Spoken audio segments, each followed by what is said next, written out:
You, John Fitzgerald Kennedy, do solemnly swear I, John Fitzgerald Kennedy, do solemnly swear that you will faithfully execute the office of President of the United States that I will faithfully execute the office of President of the United States and will, to the best of your ability, and will, to the best of my ability, preserve, protect, and defend the Constitution of the United States. preserve, protect, and defend the Constitution of the United States. So help you God. So help me God.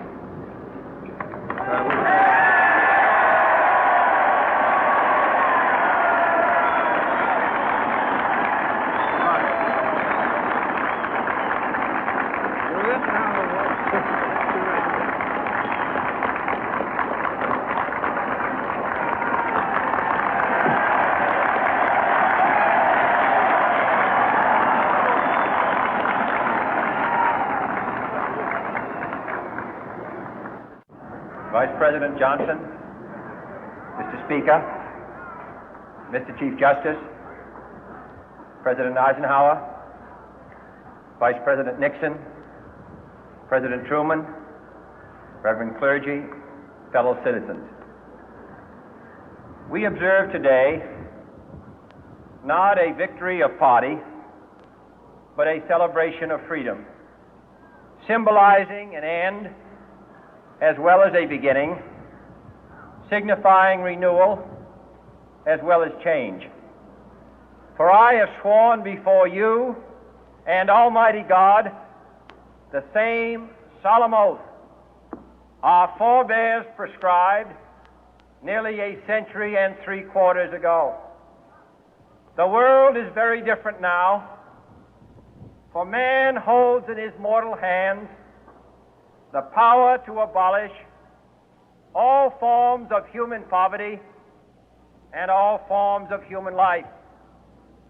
And yet the same revolutionary beliefs for which our forebears fought are still at issue around the globe. The belief that the rights of man come not from the generosity of the state, but from the hand of God. We dare not forget today that we are the heirs of that first revolution.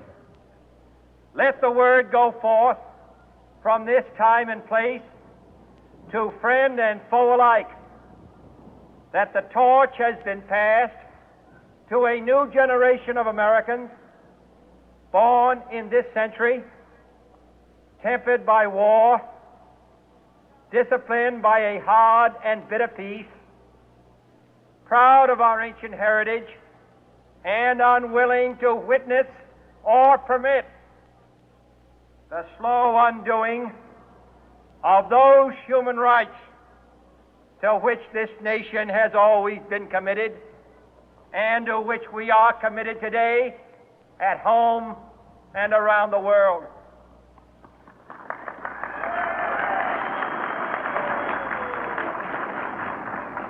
Let every nation know, whether it wishes us well or ill, that we shall pay any price, bear any burden, meet any hardship, support any friend, oppose any foe to assure the survival and the success of liberty.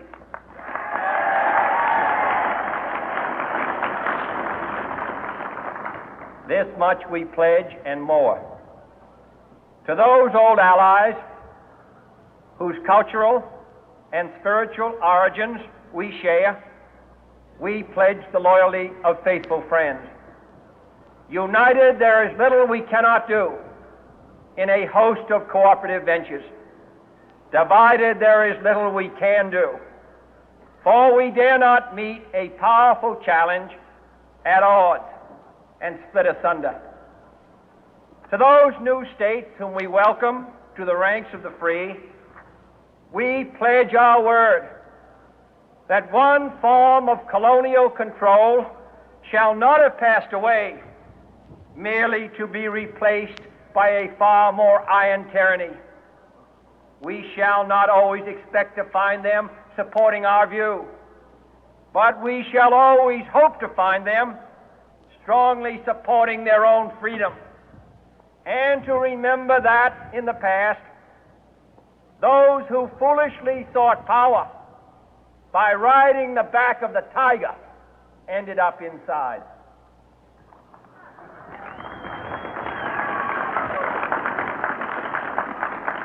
To those people in the huts and villages of half the globe struggling to break the bonds of mass misery, we pledge our best efforts to help them help themselves for whatever period is required, not because the communists may be doing it, not because we seek their votes, but because it is right. If a free society cannot help the many who are poor, it cannot save the few who are rich.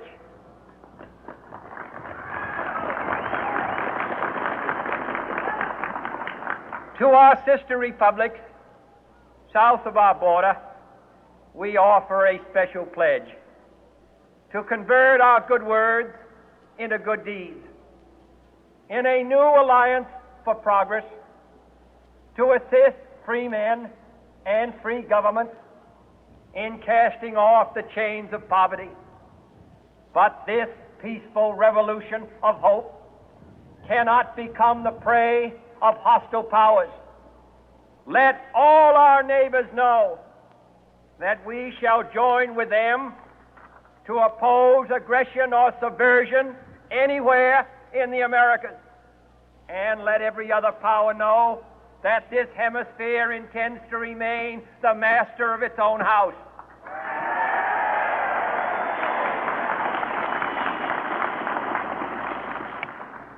To that World Assembly of Sovereign States, the United Nations, our last best hope, in an age where the instruments of war have far outpaced the instruments of peace, we renew our pledge of support to prevent it from becoming merely a forum for invective, to strengthen its shield of the new and the weak, and to enlarge the area in which its writ may run.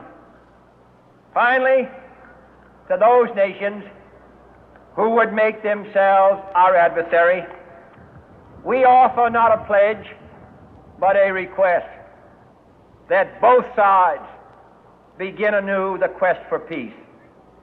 Before the dark powers of destruction, unleashed by science, engulf all humanity in planned or accidental self-destruction, we dare not tempt them with weakness, for only when our arms are sufficient beyond doubt can we be certain beyond doubt that they will never be employed.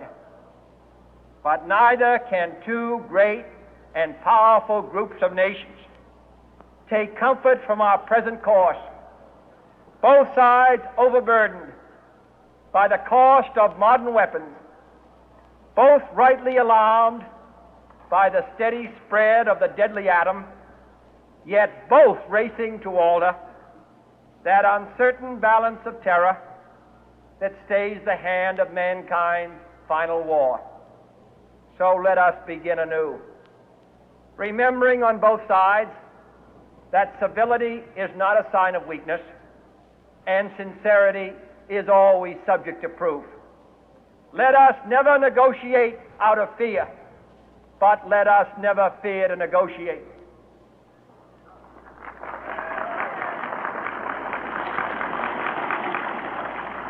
Let both sides explore what problems unite us, instead of belaboring those problems which divide us.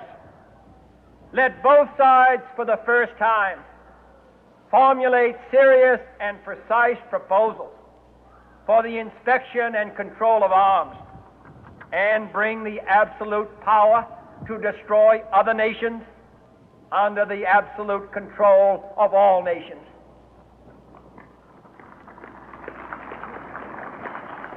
Let both sides seek to invoke the wonders of science instead of its terrors.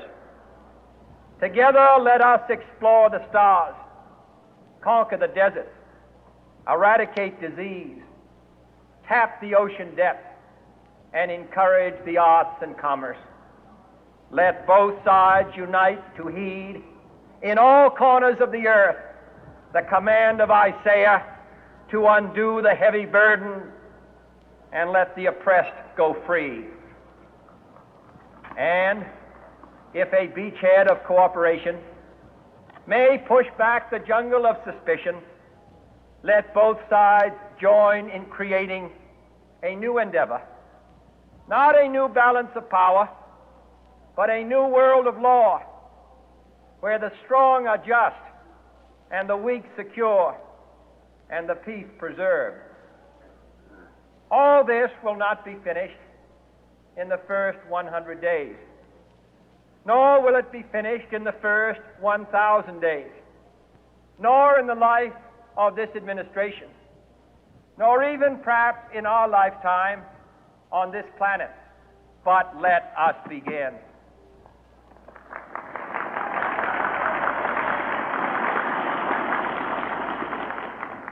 In your hands, my fellow citizens, more than mine, will rest the final success or failure of our course.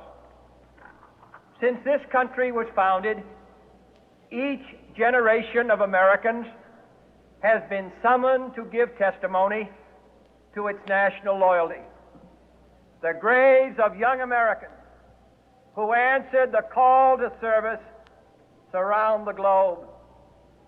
Now the trumpet summons us again, not as a call to bear arms, though arms we need, not as a call to battle, though in battle we are, but a call to bear the burden of a long twilight struggle